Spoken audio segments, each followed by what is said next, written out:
I can account for every day of the 1000 days. Nini imefanyika hii nchi?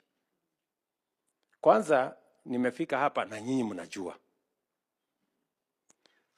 Baada ya COVID mambo ilienda segemnege ile inasemekana. Matatizo, dola ikapanda,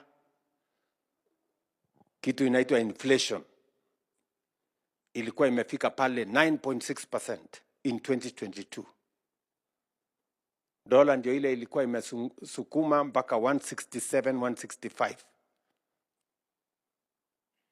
Pesa ya kigeni ile inaitwa foreign exchange ilikuwa imeteremka chini mpaka 2.5 months of import cover. I had to make very difficult decisions to stop Kenya from defaulting on its foreign obligations. But you know, the good news, friends, is that those decisions we made as a country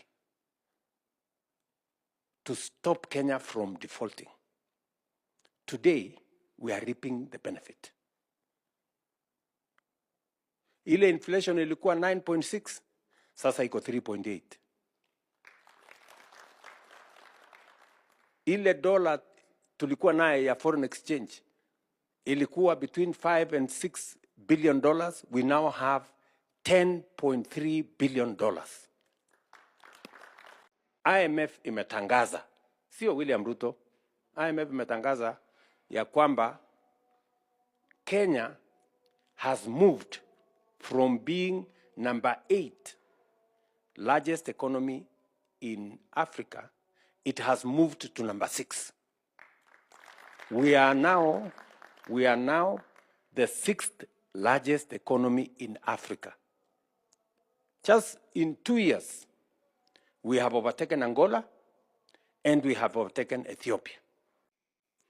Housing is going to change this country.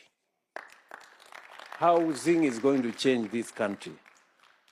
Na mutakuja kuniamini. Ukiona ile kazi inaendelea sahihi hapa Nairobi. Hapa Nairobi tunajenga nyumba 60,000.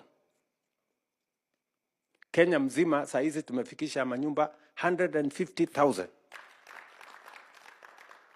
Before the end of this year tutakuwa tumefikisha 200,000.